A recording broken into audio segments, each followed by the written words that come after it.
All right, sorry about that, folks. If you had tuned into the first attempt at this stream, I was having problems with my slides changing too quickly, so we're going to start that over again. So, welcome to the 2021 FASCAR season presented by the Wargiven Racing Network on the Wargiven Racing Hub YouTube channel. This will be a custom 2021 NASCAR season that will be using the game NR 2003 or NASCAR Racing 2003. I have used various lists of modded tracks to make this season, as well as the 2019 mod for the physics and the cars. All the paint schemes are ran in 2021, so those are up to date.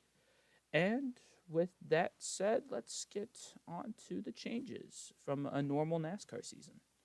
So the first change is the point system.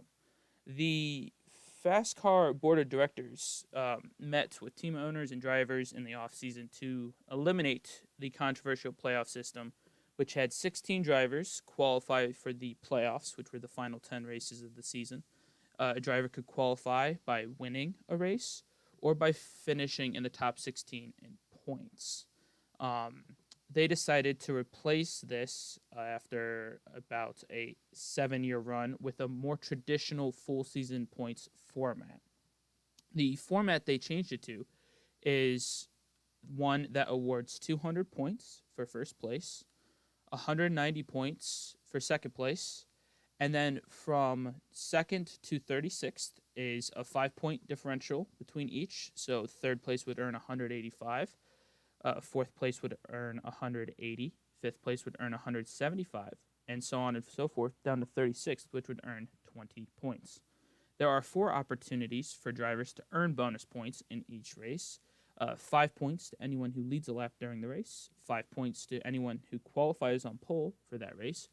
And 5 points for the driver that has the fastest lap. The final remaining 10 bonus points are for the driver that leads the most laps during the race.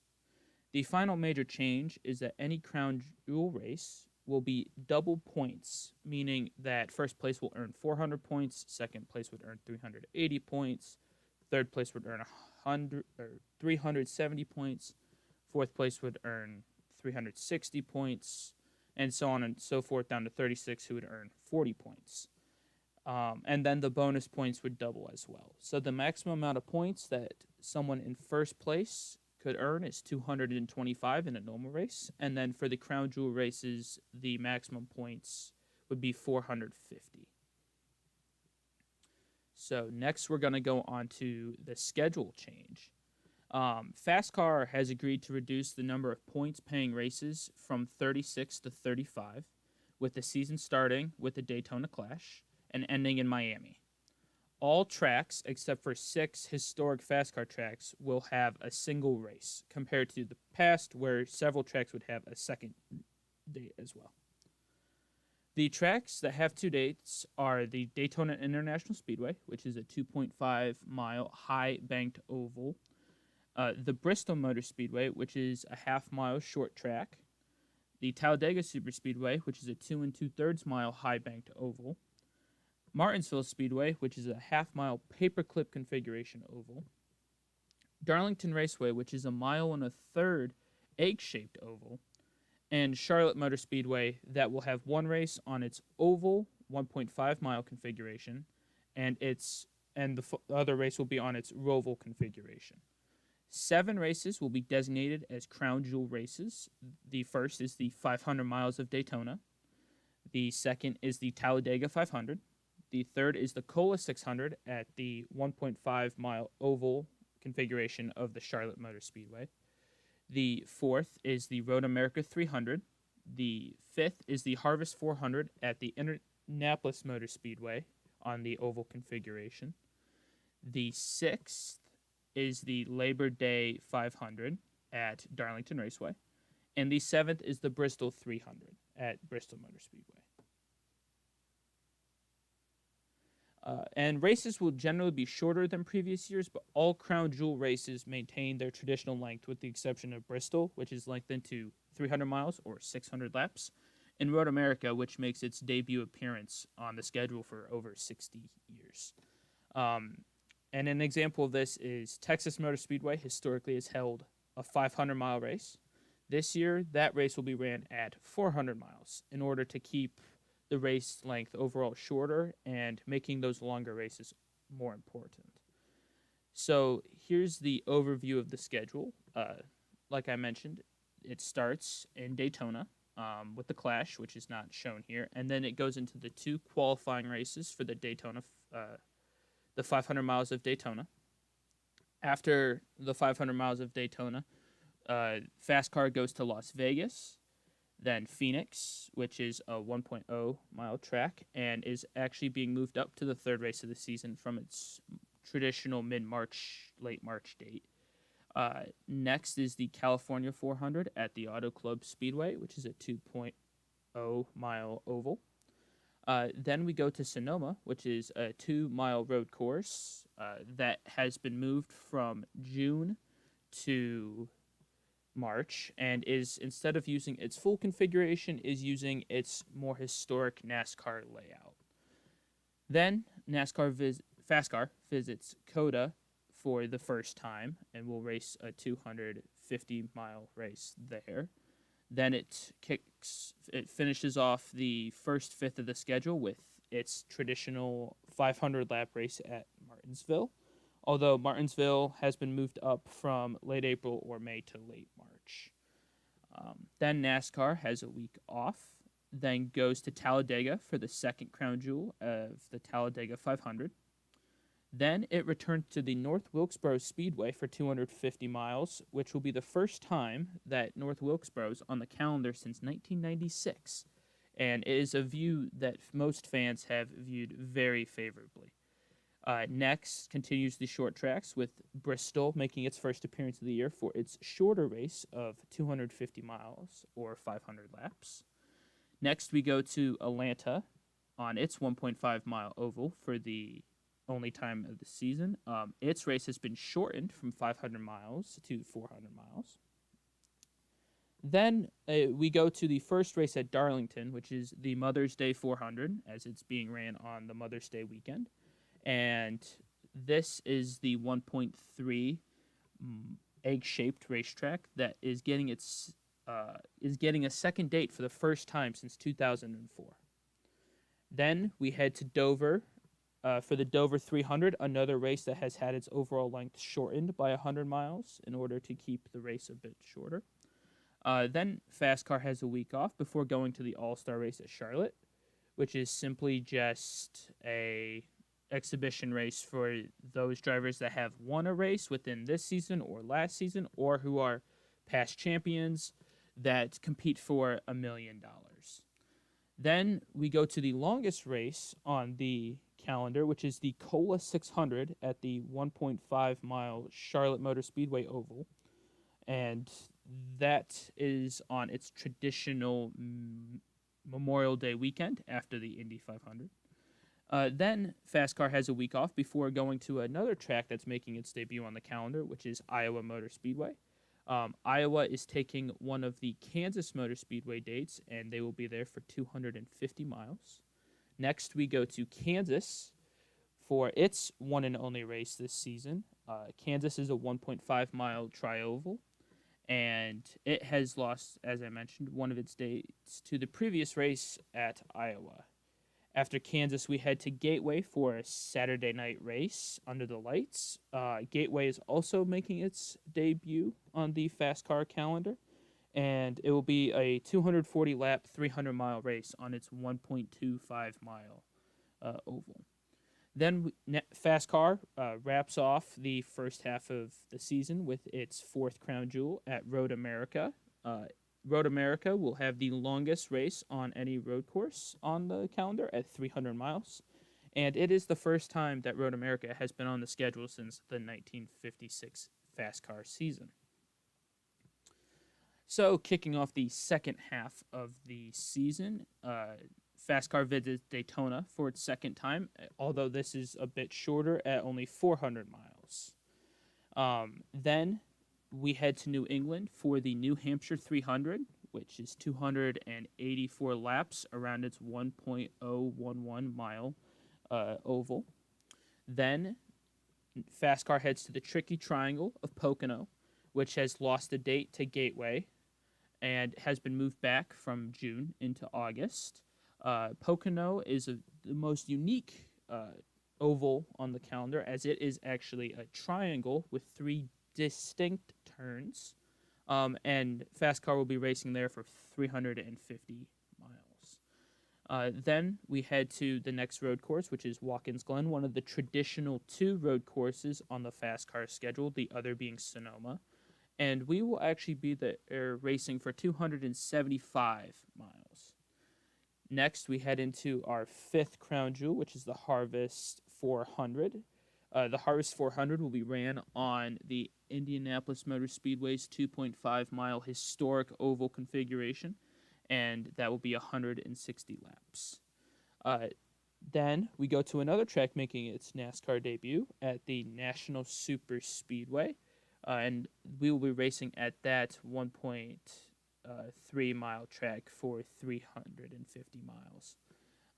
Next, we head to Michigan for the Michigan 400, which is the only race at Michigan this year, as Nashville had acquired the other date from the Speedway.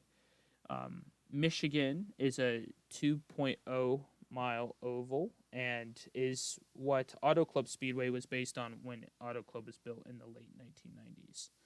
After the Michigan 400, we go to the 6th and oldest NASCAR crown jewel on the calendar, which is the Labor Day 500, ran at the Darlington Raceway. Again, this is just a longer race of the one that occurred in the spring.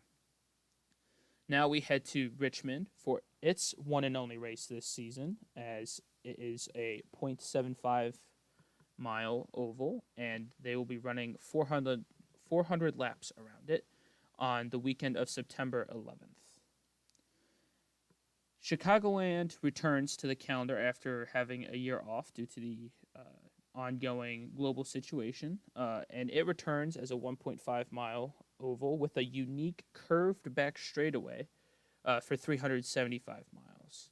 Next is the final road course on the schedule, the Charlotte Rovel, which will be held at the Charlotte Motor Speedway, but on its Rovel configuration, which uses half of the oval and then the infield section. And that will be ran for 110 laps or 250 miles. Then we go to the final crown jewel of the season, which is the Bristol 300, held at night and ran on the same speedway as the one in the spring, although this time for an extra 100 laps. Next is the final super speedway race of the season with the Talladega 400, again, just a shortened version of the race in the spring. Then we head to Texas for the final time. After visiting COTA in the spring, we return to the Texas Motor Speedway for its 400-mile race. As mentioned previously, Texas had lost a race to COTA, and this is their one and only race for this season. Then we head to Martinsville for the Martinsville 400K, which is the same length as the Martinsville 250 earlier on in the season and held at the same track. Then we head to the penultimate race, which is at Rockingham, which has returned to the schedule and has reoccupied its traditional position on the calendar, being that second to last race. And they will be racing for 300 miles around the unique 1-mile track. And then finally, the 35th and final race of the season is being held at the Homestead Miami Speedway for 400 miles at its traditional final race of the season, at least for those who have been watching FASCAR for the previous 20 years. So, just an overall breakdown of the schedule. The 21 schedule is the most diverse in the modern era of FASCAR. There are 6 races at 2.5-mile tracks, with 3 of those being crown jewel races, the 500 miles of Daytona, the Talladega 500, and the Harvest 400. There are 2 races at 2-mile tracks, that being at Auto Club for the California 400 and then Michigan for the Michigan 400. There are 7 races at 1.5-mile tracks, with 1 crown jewel race being the Cola 600 at the Charlotte Motor Speedway. There are 4 races at tracks between 1.25 miles and 1.366 miles, with one crown jewel race being the Labor Day 500 at Darlington. There are 5 races at tracks between 7/8 of a mile and 1 mile. There are 6 races at tracks less than 3/4 of a mile, with one crown jewel race being the Bristol 300. And then finally, there are 5 races at road courses, with one being a crown jewel race at Road America.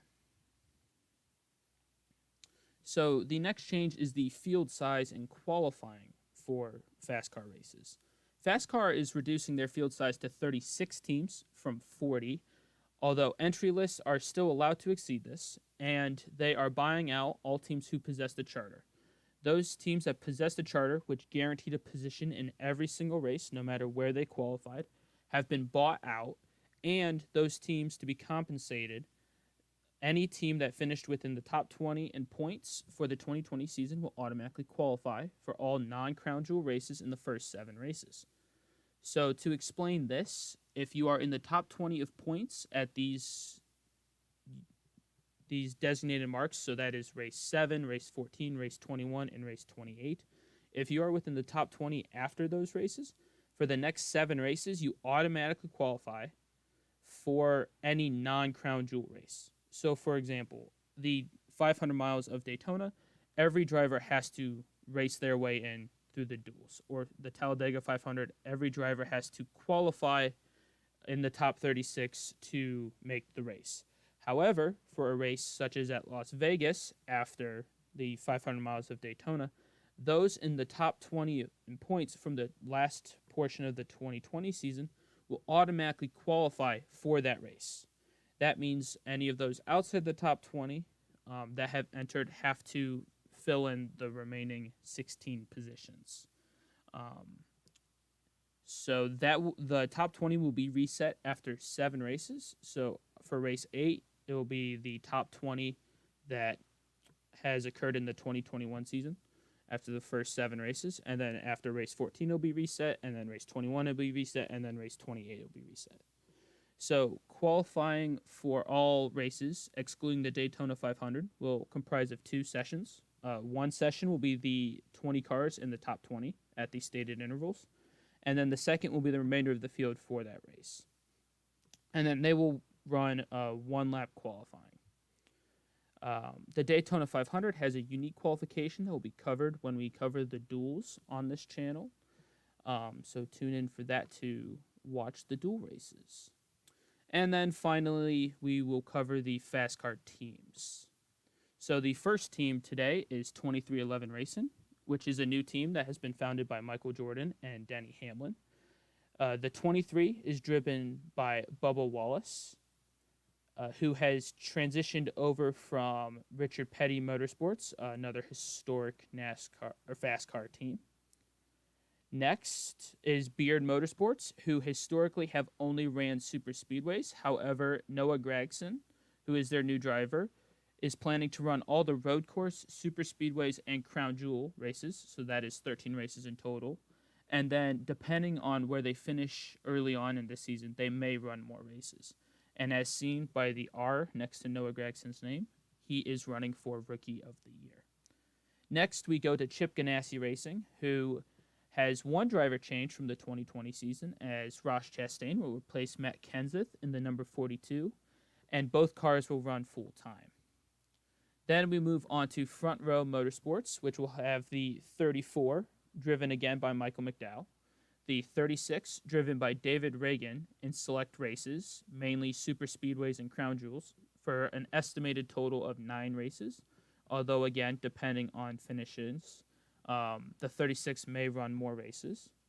And then finally, the number 38 is being driven by Anthony Alfredo, who is replacing John Hunter Nemechek, and will run for Rookie of the Year. However, the team has stated that the 34 and 38 could go part-time if they fall under 35th in points for more than 7 races after the halfway point of the season, as Front Row Motorsports is traditionally a more mid-to-back-of-the-pack team. The next team we'll talk about is Gaunt Brothers Racing, who have scaled down from a full season in 2019 and ran part-time in 2020. They will again run part-time in 2021, with Ty Dillon being their driver, who has replaced Daniel Suarez. Dillon was let go by Germain Racing when they shut down after the 2020 season, and they are expected to enter all road courses, super speedways, and crown jewel races for a total of 13, plus select others. Gaunt Brothers Racing is estimating about 15 to 18 races that Ty Dillon will be entered in. Next, we come to the first of FASCAR's powerhouse teams, which is Hendrick Motorsports, which will field 4 full-time cars. The main difference is Alex Bowman changes his number from the 88 to the 48, which is replacing the 48 of retiring legend Jimmy Johnson. And Kyle Larson will drive the number 5, which will be using the old number 48 team because Jimmy has retired. Next is another powerhouse of FASCAR, Joe Gibbs Racing, which will field 4 full-time cars, with the only driver change being Christopher Bell, who is replacing Eric Jones in the number 20. Next, we go to Jtg Darty Racing, which will have 2 cars planning to run full-time. The number 37 driven by Ryan Preece, and the number 47 driven by Ricky Stenhouse Jr. Again, as with Front Row Motorsports, both of these cars may have to go part-time, just depending on where they are in points throughout the season. Next, we come to Colleague Racing, which will run part-time with the number 16, driven by A.J. Allmendinger, a FASCAR veteran and a driver for them in the Xfinity Series. Colleague will run all the road courses, super speedways, and crown jewels, totaling 13 races. Next, we come to our next new team, which is Live Fast Motorsports, which is been founded by B.J. McLeod, Matt Tift, and Joe Falk. They will run the number 78 full-time, driven by owner B.J. McLeod. Next is Mbm Motorsports, which will have the number 66, driven by Timmy Hill. Mbm Motorsports is expecting to run the full season, as they do have sponsorship, but it, again, will depend on early season results, but they will at least run the 13 road course, super speedway, and crown jewel races. Next, we go to another historic FASCAR team, Richard Childress Racing, which is the number 3, driven by Austin Dillon, and the number 8, driven by Tyler Reddick, unchanged from last year. Richard Petty Motorsports, another historic team, will have its legendary 43, driven by Eric Jones, who left JGR after the last year and is replacing Bubba Wallace, who moved to 2311 Racing. The 43 will run full-time. Next, we move to Rick Ware Racing, who will run 2 cars full-time, with 2 more cars running all road course, super speedways, and crown jewel events. The full-time cars will be the 51 and 52, driven by Cody Ware and Josh Balicki. The part-time cars of James Davidson and Joey Gase will run at least the 13 specified crown jewel, road course, and super speedway races, with possibly more depending on if they qualify for the races they are entered in. Next, we move on to Roush Fenway Racing, who is running their same 2 full-time cars, the number 6 driven by Ryan Newman and the number 17 driven by Chris Buescher. Next, we move on to Spire Motorsports, who has the number 7 driven by Corey LaJoie. This is a new car for the team, as this will be the first time that Spire runs 2 cars full-time throughout the season. They are planning to run the 77 full-time. However, if the 77 falls below 30th in the standings after the 21st race, the 77 may transition to a part-time car depending on how good the number 7 is doing and if they can find additional funding. Next, we move on to one of the smaller teams in FASCAR, Starcom Racing, which has the 00 driven by Quinn Houff, and they plan to run full-time, but may need to transition to part-time depending on where they stand in the standings around the halfway mark. Next, we go to another powerhouse team, Stuart Haas Racing, which has 4 full-time cars. The 4 driven by Kevin Harvick, the 10 driven by Eric Almirola, the 14 driven by rookie Chase Briscoe, who has moved up from their team in the Xfinity Series, and the 41 driven by Cole Custer. They will all be full-time, and the only change is Briscoe replacing the retiring Clint Boyer in the number 14. Then we move on to the final powerhouse FASCAR team, Team Penske, which has the same driver lineup with the additional part-time car of Austin Cindric. who will be running the Crown Jewel races, as he is running for Team Penske in the Xfinity Series and does not want to compete for Rookie of the Year, which is designated by running 7 or 8 or more races in one season. Next, we have the newest team, another new team in NASCAR, Trackhouse Racing Team, which has been founded by Justin Marks and Pitbull. Daniel Suarez has moved from the part-time seat at the Gaunt Brothers Racing to the new 99 of Trackhouse. Then we have our final new team of the 2021 FASCAR season, Union Jack Racing, which has been founded by notable investor Josh Kazar and will plan to run full-time, although their driver, James Early, is a rookie and has not competed on ovals, although he has tested during the off-season. They will run the number 13, which has been bought from Mbm Motorsports. One thing to note about this team, they will miss the 500 miles of Daytona due to supply issues, but plan on competing in the rest of the races and obviously will compete for Rookie of the Year. The final team that we will cover is another historic FASCAR team, Wood Brothers Racing, with its one car, the number 21, driven by Matthew DiBenedetto, who returns this year. So that is the full breakdown of the upcoming 2021 FASCAR season, with all of its changes to the point system, the schedule, the field size, and qualifying, as well as the teams entered in every race. I thank everyone for listening to our coverage of the introduction to the 2021 FASCAR season by the Wargiven Racing Network, and we look forward to seeing you at the Daytona Clash for the first exhibition race of the season.